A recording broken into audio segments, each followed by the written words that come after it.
Welcome to IELTS Energy TV. I'm your teacher, Aubrey Carter. Today you will learn how to use hyperbole on the IELTS exam.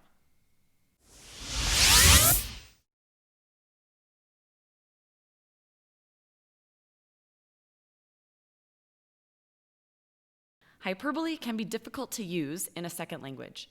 In my 19 years teaching ESL, I've taught this concept to thousands of students. Hyperbole is making an exaggerated statement that is not meant to be taken literally. It's so exaggerated that it's clear to the person listening that you're not serious. Kate, one of our 3 Keys students, posted a question a few days ago asking about using the word catastrophically instead of very. She gave the example, I have to wake up at 5 a.m. and it is catastrophically early. She was wondering if catastrophically can only be used to describe disasters or catastrophes.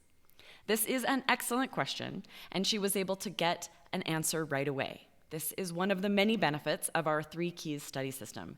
You are immediately given access to our exclusive Facebook group where you can post questions and get quick answers from IELTS experts. It's an extremely supportive group, so sign up today at allearsenglish.com/keys. There are some very common expressions that use hyperbole that you have probably heard before. This suitcase weighs a ton. This is the worst day of my life. He is as tall as a house. These phrases can all be used on speaking parts 1 and 2, and expressions like these will definitely impress the examiner and get you that 7 or higher because it makes you sound more native. We use extreme exaggeration and hyperbole all the time to make a story more colorful and interesting. I even did it right there. Do we really do it all the time? No, but we say we do because it adds interest. The adverb catastrophically does come from the noun catastrophe. It means in a way that causes problems or suffering. However, it is not limited to describing tragic events. It can be used hyperbolically, as Kate did in this sentence. It's not literally catastrophic to have to wake up early, but we can say that it is when we are exaggerating. You can use this word to describe anything that happened in a way that was terrible or awful. If you are asked on speaking part 1 if you like to cook, you could say, the last time I cooked, it was catastrophically awful. I left a cake in the oven and nearly burned down the house. There's a lot of hyperbole there. It's clear that you didn't really nearly burn down the house. Natives do this all the time. It definitely makes the story more entertaining. On speaking part 2, if you're asked to describe a day that didn't go as planned, you could say, the day started catastrophically when I slept in and missed the bus. You could then go on to describe anything else that went wrong that day.